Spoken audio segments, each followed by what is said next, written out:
The 1970s, a time of turmoil. Growing up in the Bronx in the 1970s, was a mix of challenges and resilience. The borough was experiencing a period of decline, with rising crime rates and economic hardship. The South Bronx, in particular, became infamous for its burned-out buildings and vacant lots.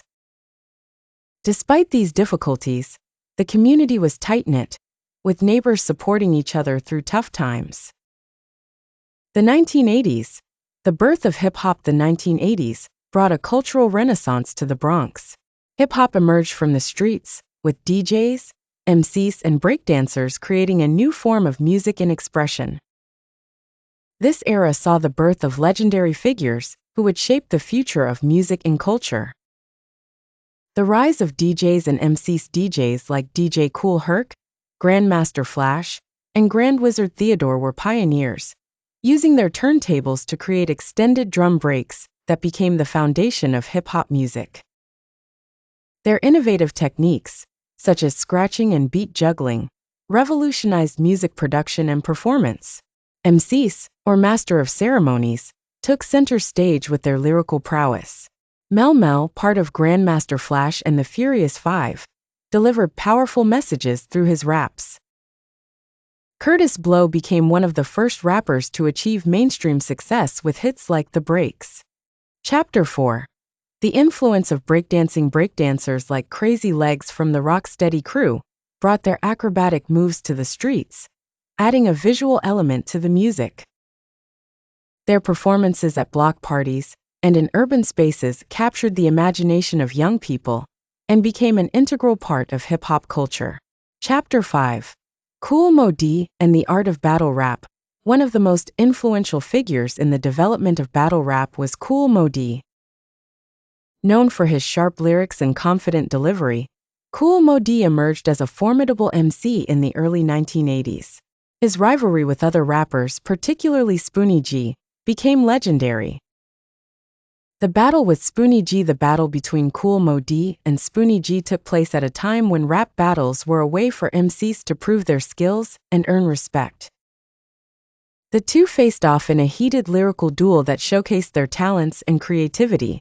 Kool Moe Dee's clever wordplay and aggressive style contrasted with Spoonie G's smooth flow and witty rhymes.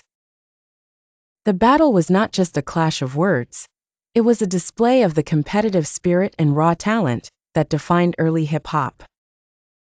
Fans gathered to witness the event, creating an electrifying atmosphere that elevated the status of both MCs in the hip-hop community. Chapter 6. The impact of Crash Crew and Stetsasonic. Other groups like Crash Crew and Stetsasonic also made significant contributions to the scene. The Crash Crew's energetic performances and catchy tracks resonated with fans, while Stetsasonic, often referred to as the first hip-hop band, blended live instrumentation with rap, setting them apart from their peers. Stetsasonic's innovative approach influenced the direction of hip-hop music, incorporating elements of jazz, funk, and rock. Block parties played an indispensable role in the emergence and growth of hip-hop culture in the Bronx during the 1970s and 1980s. These informal community gatherings, often held in parks, street corners, or closed-off city blocks, became the nurturing ground for many of the cultural elements that define hip-hop today. At the heart of these block parties were DJs who set up extensive sound systems and turntables to create dynamic, open-air venues where music and dance could flourish. It was here that aspirational artists found a platform to experiment, perform, and share their work with the public. DJ Kool Herc, often credited as the father of hip-hop, pioneered the use of breakbeats at such gatherings. His innovative technique of emphasizing instrumental sections of songs, known as breaks, fueled the high-energy dance forms that became synonymous with hip-hop. These spontaneous dance expressions, known as breakdancing, further solidified block parties as cultural hubs where creativity reigned. Furthermore, these gatherings fostered a profound sense of community and belonging among New York's youth. In neighborhoods grappling with economic decline and social issues, block parties provided an escape and a chance for self-expression and unity. Aspiring MCs or rappers would take the microphone to rhyme over beats, honing their craft in real time through interactions with engaged, enthusiastic crowds. The informal, inclusive atmosphere of these events allowed hip-hop culture to be shaped democratically, as each participant brought their own flavor to the mix. Aside from music and dance, block parties were also incubators for graffiti art. Attendees often included graffiti writers who shared ideas and techniques, while simultaneously making connections and finding inspiration from each other's works. These artists transformed everyday urban landscapes into vibrant canvases. Graffiti effectively turned into a celebrated art form intricately linked with hip-hop culture. The legacy of block parties is evident in the institutions and traditions of hip-hop that persist to this day. As a foundational element of the genre, they not only facilitated the development of hip-hop's core components, but also emphasized the importance of community that remains central to hip-hop culture worldwide.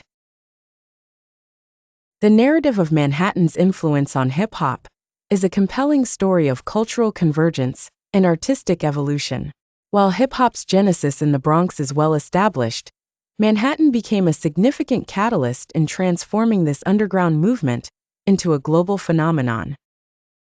The proximity to the Bronx allowed the borough of Manhattan to become an epicenter for hip-hop's growth. Harlem, in particular, contributed immensely to this cultural shift. Known as a bastion of Black culture, its streets were filled with the sound of innovation and creativity. Artists like Dougie Fresh and Cool Mo D found a nurturing environment there, planting the seeds for hip-hop's expansion. One cannot overlook Willie's Burgers on 145th Street, which transcended its status as a mere eatery to become a cultural hub for artists, DJs, and fans. It was a space of community and collaboration, fostering creativity and camaraderie within the heart of Harlem. As we ventured further south into neighborhoods like the Lower East Side and Soho, the creative pulse continued to beat. These areas became incubators for the hip-hop scene, with acts like the Beastie Boys transitioning from punk to hip-hop, while Rick Rubin, who co-founded Def Jam, began sowing the seeds of innovation and success in these creative neighborhoods. Manhattan's vibrant nightlife and the presence of media outlets were crucial in propelling hip-hop into mainstream consciousness. Clubs such as Studio 54, the Mud Club, and Danceteria became iconic venues where hip-hop was not just heard but experienced. Manhattan wasn't just about music, it was also the backdrop for media and film that documented and showcased hip-hop culture to the world. Films like Wild Style and Beat Street captured the essence of this burgeoning genre, bringing the raw energy and creativity of Manhattan to a global audience. The journey did not halt there. It continued to evolve as Manhattan's legacy in hip-hop is actively visible today. Contemporary artists like A$AP Rocky and Cameron continue to uphold the rich traditions while contributing to the genre's evolution. Manhattan, with its multifaceted community and deep-rooted musical lineage, remains an enduring influence on hip-hop culture, firmly entrenched in its ever-expanding narrative.